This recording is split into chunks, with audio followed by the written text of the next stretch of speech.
Friends, मैं आपका अपने चैनल मनीष आर.एच. स्टडी में स्वागत करता हूं। फ्रेंड्स, आज हम जानने वाले हैं मध्य प्रदेश का मध्य प्रदेश एमपीजी के मध्य प्रदेश सामान्य ज्ञान का एक बहुत ही महत्वपूर्ण टॉपिक है, नदियां एवं सिंचाई। जी हाँ फ्रेंड्स, इस टॉपिक से एग्ज़ाम्स में बहुत ही ज़्यादा क्वेश्चन पूछे जाते हैं, नदियां एवं सिंचाई। तो फ्रेंड्स, आज के हम इस टॉपिक में इसी को डिटेल में कवर करने वाले हैं। तो फ्रेंड्स, इस वीडियो को अंत तक ज़रूर देखें। आज हम इसी के बारे में डिटेल में अंत तक जानने वाले हैं, मध्य प्रदेश की प्रमुख नदियाँ व अफवाह प्रतिरूप। तो फ्रेंड्स, ऐसे वीडियो पाने के लिए हमारे चैनल मनीष आर.एच. स्टडी को सब्सक्राइब जरूर करें। तो चलिए फ्रेंड्स, हम टाइम वेस्ट के अपनी इस वीडियो को स्टार्ट करते हैं। और हाँ फ्रेंड्स, आपका स्वागत है इस सुपर फास्ट वीडियो में, तो अंत तक जरूर रहें इस वीडियो के साथ। तो यहाँ पर हमारा दिया हुआ है मध्य प्रदेश की प्रमुख नदियाँ व अफवाह प्रतिरूप। मध्य प्रदेश की प्रमुख नदियाँ व अफवाह प्रतिरूप। तो यहाँ पर हमारा इसका फर्स्ट पॉइंट हो जाएगा फ्रेंड्स। यहाँ पर पॉइंट दिए होते हैं, इन्हीं से ज़्यादातर क्वेश्चन बनते हैं। तो फ्रेंड्स, हमको इन्हीं को पढ़ना चाहिए, क्योंकि इन्हीं से हमारे क्वेश्चन बनते हैं। नदियों का निश्चित वाहिकाओं में जल प्रवाह अफवाह कहलाता है। इन वाहिकाओं को अफवाह तंत्र कहते हैं। नदियों का निश्चित वाहिकाओं में जल प्रवाह अफवाह कहलाता है। इन वाहिकाओं को अफवाह तंत्र कहते हैं। एक मुख्य नदी एवं उसकी सहायक नदियाँ जिन क्षेत्रों से अववाहित होती हैं उसे अववाह द्रोणी कहते हैं। तो फ्रेंड्स, अववाह द्रोणी आपको समझ में आया होगा किसे कहते हैं। एक मुख्य नदी एवं उसकी सहायक नदियाँ जिन क्षेत्रों से अववाहित होती हैं उसे अववाह द्रोणी कहा जाता है। मध्य प्रदेश की अधिकांश नदियाँ वृक्षाभ प्रतिरूप प्रस्तुत करती हैं। इसमें नदियों के अफवाह प्रतिरूप वृक्ष के तने के रूप में फैले होते हैं। मध्य प्रदेश की अधिकांश नदियाँ वृक्षाभ प्रतिरूप प्रस्तुत करती हैं। इसमें नदियों के अफवाह प्रतिरूप वृक्ष के तने के रूप में फैले होते हैं। नर्मदा एवं ताप्ती नदी अनुगामी अफवाह प्रतिरूप का उदाहरण प्रस्तुत करती है, जिसमें नदियाँ धरातल के स्वरूप का अनुसरण करती हैं। और यहाँ पर हमारा नेक्स्ट पॉइंट दिया हुआ है चंबल नदी। चंबल नदी अध्यारोपित प्रतिरूप एवं सोन नदी कहीं कहीं आयताकार प्रतिरूप में अववाहित होती है। तो फ्रेंड्स, जी हाँ फ्रेंड्स, अब यहाँ से आती है हमारी राज्य की प्रमुख नदियाँ। राज्य की प्रमुख नदियों का विस्तृत विवरण निम्न प्रकार है। तो फ्रेंड्स, अब हम जानने वाले हैं राज्य की प्रमुख नदियों का विस्तृत विवरण। तो फ्रेंड्स, इनसे जो नदियों से संबंधित जो भी क्वेश्चन पूछा जाएगा तो आपको उसका आंसर ज़रूर पता होगा इस वीडियो को देखने के बाद, क्योंकि इसमें सभी हमने मोस्ट इम्पोर्टेंट पॉइंट लिए हुए हैं। तो यहाँ पर फर्स्ट जो नदी आती है वो है हमारी नर्मदा नदी। नर्मदा नदी का उद्गम अनूपपुर जिले में मैकाल श्रेणी की सबसे ऊंची चोटी अमरकंटक से होता है। अमरकंटक चोटी से नर्मदा नदी के साथ साथ सोन नदी का भी उद्गम स्थल है। तो फ्रेंड्स, यहाँ पर आप जान सकते हैं मोस्ट इम्पोर्टेंट है, यह नदी पश्चिम की ओर बहती है। यह नदी डेल्टा नहीं बनाती अपितु एस्चुरी बनाती है। तो पूछा जा सकता है नर्मदा नदी किसका निर्माण करती है, तो वो एस्चुअरी का निर्माण करती है। नर्मदा नदी मध्य प्रदेश, महाराष्ट्र तथा गुजरात में बहती हुई भड़ौच के निकट खंबात की खाड़ी में गिरती है। यह राज्य की सबसे बड़ी तथा भारत की 5वीं सबसे बड़ी नदी है। इसे मध्य प्रदेश की जीवन रेखा भी कहते हैं। तो फ्रेंड्स, नर्मदा नदी को मध्य प्रदेश की जीवन रेखा भी कहा जाता है। इस नदी की कुल लंबाई 1312 किलोमीटर है। तो फ्रेंड्स, यहाँ पर हमको पूछा जा सकता है इस जो नर्मदा नदी है हमारी, नर्मदा नदी की लंबाई कुल कितनी है, तो वो हो जाएगी 1312 किलोमीटर। परंतु मध्य प्रदेश राज्य में इसकी लंबाई केवल 1077 किलोमीटर है। इस नदी का कुल जल प्रवाह क्षेत्र 93,180 वर्ग किलोमीटर है, जिसका 89.9% भाग राज्य में, 6.5% भाग गुजरात तथा 2.7% भाग महाराष्ट्र में है। जी हाँ फ्रेंड्स, हमको पूछा जा सकता है मध्य प्रदेश में इसका कुल कितना प्रतिशत भाग है, तो वो है हमारा 89.9% भाग। नेक्स्ट पॉइंट दिया हुआ है नर्मदा नदी के अन्य नाम रेवा, मैकाल, सुता, सोगो देवी एवं नामोदास भी है। यह नदी राज्य के 15 जिलों से होकर बहती है। जी हाँ फ्रेंड्स, नर्मदा नदी जो है मध्य प्रदेश राज्य के 15 जिलों से होकर बहती है। इस नदी की लगभग 41 सहायक नदियाँ हैं। तो हमको पूछा जा सकता है नर्मदा नदी की कुल कितनी सहायक नदियाँ हैं? 41 सहायक नदियाँ हैं। यह नदी जबलपुर के निकट भेड़ाघाट पर धुआंधार जलप्रपात व महेश्वर के निकट सहस्त्रधारा जलप्रपात का निर्माण करती है। और हाँ फ्रेंड्स, यहाँ पर जो प्राचीन राज्य महेश्वर नर्मदा नदी पर स्थित था, जो प्राचीन राज्य महेश्वर है वो नर्मदा नदी पर स्थित था। वर्तमान जबलपुर, झाबुआ, ओंकारेश्वर, मंडला इत्यादि नगर स्थित है। वर्तमान में नर्मदा नदी पर जबलपुर, झाबुआ, ओंकारेश्वर, मंडला इत्यादि नगर स्थित हैं। फ्रेंड्स, यहाँ पर जो हमारी अगली नदी का नाम आता है वो है चंबल नदी। अगली नदी है चंबल नदी। तो फ्रेंड्स, थोड़ा हम इस नदी को शॉर्ट में जान लेते हैं, क्योंकि इसी तरह अगर हम विस्तार से वीडियो बनाते रहेंगे तो फ्रेंड्स वीडियो बहुत ही लंबा हो जाएगा। तो यहाँ पर जो दिया हुआ है चंबल नदी का उद्गम इंदौर जिले की महू तहसील की जनापाव पहाड़ी से होता है। यह नदी इटावा उत्तर प्रदेश के पास यमुना में मिल जाती है। प्राचीन काल में इस नदी को चरमावती के नाम से जाना जाता था तथा महाभारत में पूर्णा नदी कहा गया। इस नदी की संपूर्ण लंबाई 965 किलोमीटर है। इस नदी की संपूर्ण लंबाई है 965 किलोमीटर। यह राज्य की दूसरी बड़ी नदी है। यह नदी मध्य प्रदेश तथा राजस्थान की सीमा निर्धारित करती है तथा उत्तर प्रदेश, मध्य प्रदेश एवं राजस्थान में बहती है। और यहाँ पर इस नदी की प्रमुख सहायक नदियाँ हैं क्षिप्रा सिंध, कुनो, बीहड़, काली सिंध, पार्वती तथा बनास हैं। इस नदी की जो यहाँ पर प्रमुख सहायक नदियाँ हैं। और यहाँ पर नेक्स्ट है बीहड़ नदी पर रीवा जिले में बनाया गया चचाई जलप्रपात। चचाई जलप्रपात किस नदी पर बनाया गया है? वो बनाया है बीहड़ नदी पर। रीवा जिले में बनाया गया चचाई जलप्रपात प्रदेश का सबसे ऊंचा 130 मीटर ऊंचा है जो जलप्रपात है। और यहाँ पर चंबल नदी कोटा जिले में भैंसरोडगढ़ के निकट 18 मीटर ऊंचा चूलिया जलप्रपात बनाती है।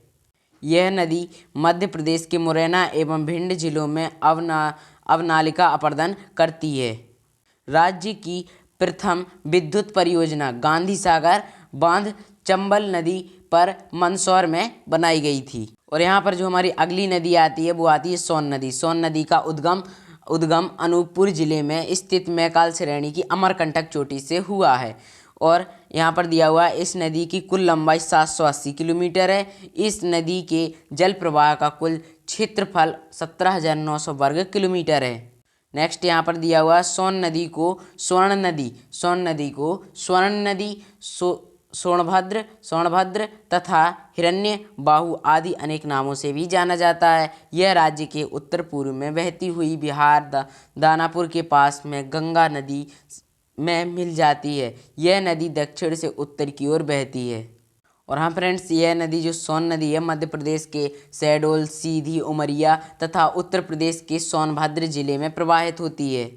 नेक्स्ट पॉइंट है जोहिला तथा रिहंद, इसकी प्रमुख सहायक नदियां हैं। इस नदी पर बाणसागर परियोजना निर्मित है जो शहडोल जिले में स्थित है। इस नदी पर बाणसागर परियोजना निर्मित है जो कहाँ पर स्थित है? शहडोल जिले में स्थित है। कछुओं की दुर्लभ प्रजातियां सोन नदी में पाई जाती हैं। तो फ्रेंड्स, हमको पूछा जा सकता है कछुओं की दुर्लभ प्रजातियां किस नदी में पाई जाती हैं? तो वो सोन नदी में पाई जाती हैं। नेक्स्ट अगली नदी आती है हमारी ताप्ती नदी। ताप्ती नदी के बारे में हम डिटेल में यहाँ पर जानकारी प्राप्त करेंगे। तो यहाँ पर दिया हुआ है ताप्ती नदी राज्य के बैतूल जिले में सतपुड़ा श्रेणी पर स्थित मुल्ताई से निकलती है। महाभारत में इस नदी को सूर्य भगवान की पुत्री कहा गया है। महाभारत में इस नदी को सूर्य भगवान की पुत्री कहा गया है। यह नदी नर्मदा की भांति पूर्व से पश्चिम की ओर भ्रंश घाटी में प्रवाहित होती है।